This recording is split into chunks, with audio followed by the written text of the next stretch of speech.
Hi everyone, welcome back to the EV puzzle. Got a small update for you, I suppose, to introduce ourselves back to the normal way of doing things. I've had a break after getting married.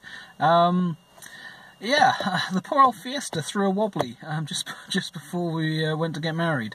The Fiesta needed a couple of new tyres. Suddenly engine management light came on. It turned out there was something wrong with the turbo. What else was there? There was service light came on the Thursday last week.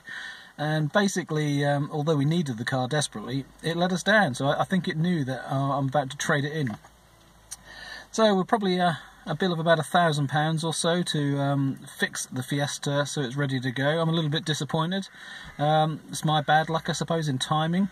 Somebody else's good luck that they'll get a car that's just had a significant amount spent on it.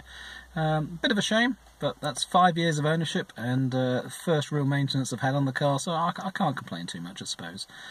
Anyway, so with the Fiesta out of action, I had to hire a car to get away on the honeymoon. So I'm sat in it right now. I hired a Mini Cooper Clubman. Lo and behold, for those that have watched before, you've seen that I did test one of these, and we really liked it. So there's the next side to the story. Yeah, we're going to buy one. I am going to either trade in or change the Fiesta and get a Mini Clubman for the missus. She really likes it. And to be honest, I really like it as a car to drive as well. It's a lovely car. I can't complain. The diesel's just a fraction noisier, I suppose. The petrol was very smooth, but the diesels, yeah, I'm quite impressed with this 2-litre diesel. It feels like it's a big engine with a lot of horsepower, about 150 horsepower. But yeah, it's still doing 70s to the gallon on a long run, and now we're up and down some very hilly roads here. The economy's come down from 70 to the gallon to about 66 to the gallon. So yeah, I'm quite impressed with this. I still don't know which one I'm going to buy, the 1.5 diesel or the 2-litre diesel. So we're still looking for one, so the timing of that I'm not quite sure. But what I've decided is that's independent of me buying a Kona. So the Mini Clubman will be for Susan. The electric car, the Kona, will be for me. So I've got that to decide. Yeah, and so as soon as I get back home, I've got to thrash that through in my mind and work out what exactly to get. Colour-wise, for the Kona, I'm torn between three at the moment. It's still pulse red or ceramic blue, probably both with a black roof. But I saw some pictures which I posted on my Facebook page for the galactic grey colour. Now with the black roof again, that looks quite nice, and I do wonder whether over time I could change the wheels and have some black powder coated wheels on it as well, and that might look really nice. So quite attractive, but I'm not sure which one to get yet. So update wise for the Kona, I haven't really heard anything or done anything in the last fortnight, I suppose. It's been quite disappointing. Nothing more from Hyundai UK. Their wonderful email that they sent out to those people that registered, I'm sure that excited you all as much as it excited me. Not. It was really useless, and I told them so. So that's a great shame that there's really no communication. The thing that I'm struggling with is the car with the dealership and the order process. So I've placed a deposit with the dealer, and the plan was to buy through a dealer. And they're communicating with me sort of once a week, asking what colour am I going to get and continue with the order. But they haven't explained to me how they're going to do the order when Hyundai UK have actually stated that orders will be online only to start with. So something's odd's going on, that they're sort of communicating with me to continue the order, like they're trying to keep the order with them, but I'm not convinced they're actually going to be able to get into the order queue in the right timescale that I want. So I need to find out how they're going to place the order and precisely when they're going to place the order, because if they're not going to do it in a timescale that I can do, or I can do better, then what's the point of me ordering through the dealership? I might as well just order online myself. So next week, that's what I've got to do. I've got to go and see the dealer, talk to the most senior person there, and let them know I'm quite disappointed that I've paid them some money and they haven't really told me anything in detail about what's happening. I've been telling them about the confusion and updating them with what's going on, and it should be the other way around. So a bit of a moaning session coming up when I go to see the dealer, but also to sort things out and clarify exactly what's happening. So if I've covered colour, what colour I'm going to get, because yeah, I'm still going to get the Kona, that's the plan. It's which model to get. I have been planning all along to go for the Premium SE. So for my thoughts, if it was only £2,000 to £3,000 more for the Premium SE, then I thought it might be worth that just for the leather electric seats. So they're fully electrically adjustable, they're extremely comfortable, sumptuous seats. So I thought that was worth a couple of £1,000 for the upgrade. But it now comes with a little bit of extra tech. You get the heads-up display, you get some extra pieces. I think it's worth it, but the premium comes with enough tech to make it a viable, good, comfortable car. But the thing that I'm disappointed with, from what I've seen so far on the descriptions that are released here in the UK, the premium specification has exactly the same seats as the SE specification, just pure cloth seats. So there's no part leather, which I saw in Korea and one of the European countries when it was released. They were talking about the mid-level specification had part leather seats. So I'm a bit disappointed, because I was thinking that maybe I should save a few £1,000 if we're having the second car, which I wasn't originally planning. Perhaps I should save a few £1,000 and go for the premium and have these part leather seats. But if they're the basic level seats, I'm probably going to stick with the Premium SE, and to do that just for the seating. So for me, the big thing to find out from the dealership when I'm there, or the big thing to try and find out in advance of actually placing the order, is what the seating is like and what the material is like, and are the door cards all of the same materials, or are they upgraded between the releases? It almost looks like the car's identical on the inside from the three models, apart from the actual physical seat. So if the door cards and the trim around the car is identical, then it would encourage you to have the Premium, not the Premium SE, because it's physically only the seats that change. And you might not want those last couple of pieces of tech. I thought lane follow assist was only available in the Premium SE, but I'm sure I saw on the UK site that was sent through the link by Hyundai UK that lane follow assist is on the Premium as well. So I need to absolutely, just before I'm placing the order, recheck the specification and make sure the value difference between the Premium and Premium SE are right for me. That's where I am on those two options. Yes, it'll be the 64 kilowatt hour battery. I don't have any doubt that that's the right thing to do for me, for the car to have a long-term future. I'm hoping to own the car for at least 5 to 6 years, so I have no doubts that the larger battery is the way to go. I was just commenting to someone else on YouTube the other day that they were thinking about buying a Nissan Leaf 2018, and right now that must be a hard thing to do, because you must really love the Leaf to want to buy it now, because with the Nero coming out and the Kona coming out, all 64 kilowatt hour batteries, and then what I heard from somebody giving comments to myself was that there are 64 kilowatt hour Ioniqs coming, and even 100 kilowatt hour Kona coming, those sort of things. So if it's really now going to kick off, and the battery sizes and the ranges of EVs are now going to rocket to levels where you're just not going to think about range anymore, then that's going to transform the EV market, because it's going to make the 20 kilowatt hour, 24, 30, 40, those level of batteries in EVs are going to give the 100, 120 mile range, and that's going to seem so dated and so impossible to use as a car that it's alright just for a little city car, or it's alright for the odd trips. It's not going to seem like it can do the job. So I would be concerned about investing in one at that level now. It's alright if you've already had one, because you've had those years of enjoyment from it.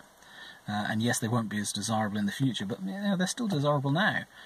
But buying one now, in the next 5 years, I think you're going to see a bigger amount of change. We're really ramping up the curve now of the technology. So I'd be very apprehensive buying the 40 kilowatt hour Leaf, which makes you think, why would you want to buy the 39.2 kilowatt hour Kona? Because yes, it's a new car, and yes, it's got some good technology, and it's got active thermal management, it's got all the extras, and it's got better range than the Leaf, but it's still that 40 kilowatt hour. It's officially sub 200 miles. So you're going to have a reality of 150 miles to 200 plus miles in the best possible conditions. Derby, travel. I mean, maybe I'm wrong. Maybe new cars will start coming out with still smaller batteries. Maybe the idea will be that it doesn't need a larger battery. But that's not what happened with Tesla, is it? The larger the battery that came out, the more power, the more range people wanted. They always wanted the bigger and better. So I think that will continue. And I think other cars coming out will continue to grow in battery size, because that's... I said in one of my very early videos, the marketing for EVs and how people are suckered into wanting an EV based on how big the battery is. So they find out what the range of the car is afterwards, but the headline figure is how big the battery is. Perhaps that was the same years ago with how big the engine was. You know, you didn't want the 1.6, you wanted the 2 litre. Well, I think that's the case now, that the headline numbers are about battery size. I don't think the size of the battery is particularly relevant now, it's the other numbers. But I suppose the manufacturers need a headline number to attract people, and that's where they are. So, with that in mind, no, I wouldn't buy the smaller battery Kona, because I think it's the same issue as the Leaf with the 40 kilowatt hour, that it's just going to feel outdated, and it's not going to be as attractive, and that's without all the practical sides about owning the larger battery. And as I discussed in one of the previous videos, yeah, the price differential of, well, it's less, I can't even remember what it was now, £3,200, £3,500, something like that. That differential is well worth it for the extra range. Not because you're going to travel that far, not because I need to travel that far, but just for the ease of ownership, that I won't have to charge it every single night. I won't have to charge after every trip. There'll be a lot more comfort. It'll be like using a normal car. You don't go to the petrol station every day, so you know, I can probably go sometimes a week and not charge the car, and I think that will be a better model of ownership, more common to an ICE car. So that's what I want it for. I want it for the comfort of not having to plug in every single night, and that's not something I actually want to do with the car. My poor old Fiesta is stuck in the garage. I haven't heard of anything from the garage because we've got no mobile signal where we are. So I have no idea if it's fixed. I have no idea if it's ready for me. All I know is I've got to take this this Mini Clubman back. One of the other things that interests me about this Mini Clubman while I've been driving it is the size proportions of it. It's actually longer than the Hyundai Kona. And it's exactly the same width, so it's been really interesting driving this car and getting used to a larger car than my Fiesta. And yeah, it's not a huge car, but the Kona has a lot of presence. It's quite a chunky looking car, so yeah, I've been really pleased to drive this Mini Clubman and get acclimatised to the size of the Kona, which this is. Apart from it's not as tall, it's a really comparable size. Yeah, driving this Mini Clubman has given some useful comparisons.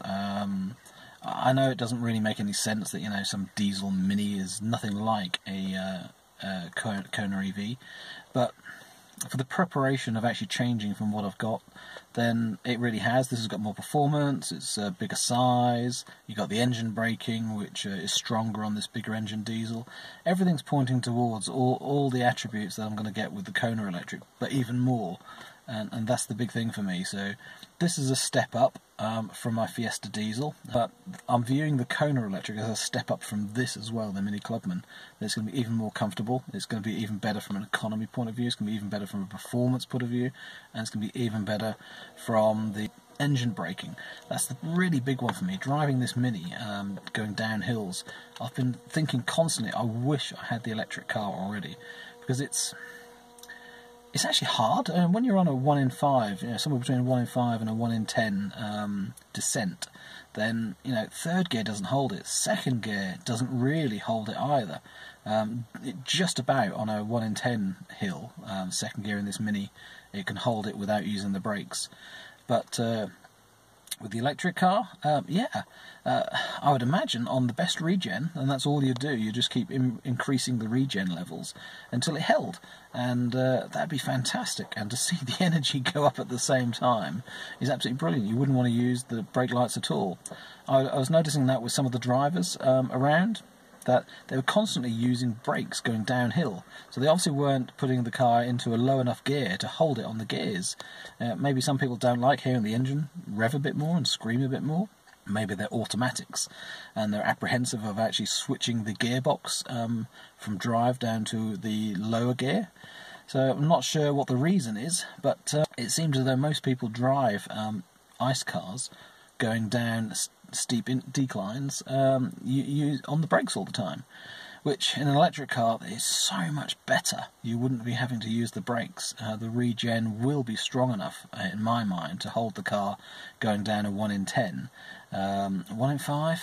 I don't know. Great thing to try. I mean, there's a question for you. Which EVs out there has strong enough regen braking to hold a car going down a steep incline, like a 1 in 5, a 20% decline? So that'd be a great thing to test. And constantly while driving this Mini Clubman diesel, it's been reminding me about the electric constantly. So some people might have thought that, yeah, I like the test drive of the Clubman, we're going to buy one, so I'm going to do that instead of buying the electric car. Well, absolutely not. All it's done is pointed me more in the direction of the electric. I want more of this, not just this. This is a step up. I want more. So there you go. A lot of comparisons. Who'd have thought it? Who'd have thunk it? Mini Clubman diesel would encourage you to buy an electric car. I'm sure it's the way. Once you're hooked, once you've got your mind set on buying an electric car, then everything you see just reminds you of it. Everything you do just keeps reminding you, I wish I had the electric car. Sorry for the gap in transmissions, and normal service will be resumed soon with, yeah, some good exciting news coming up. So, getting rid of the Fiesta, that's one task. Getting a Mini Clubman, task 2. And getting the EV, getting the Kona Electric. That's the next steps. They're the things that I've got to do.